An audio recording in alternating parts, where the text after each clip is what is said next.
கருமித்தனமாக இருக்கின்றவர்களுடைய நிலைப்பாடு எப்படிப்பட்டதாக இருக்கும், அவர்களுடைய வாழ்வு எப்படிப்பட்டதாக இருக்கும் என்பதற்கு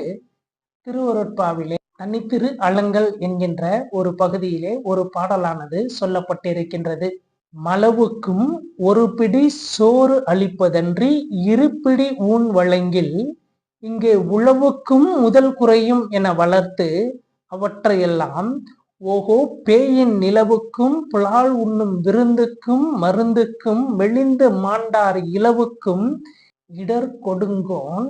இறைவரிக்கும் கொடுத்து இழப்பர் என்று அங்கே அவர் சாடுகின்றார். குழந்தைகளுக்கு ஒரு பிடி சோறு கொடுப்பதற்கு பதிலாக 2 பிடி சோறு கொடுத்தால் உழவுக்கு கூட முதல் குறையும் என்று நினைக்கின்ற கருமிகள் எப்படியெல்லாம் தாங்கள் சேர்த்து வைத்த செல்வத்தை இழப்பார்கள் என்பதனையும் அவர் அங்கே சொல்லி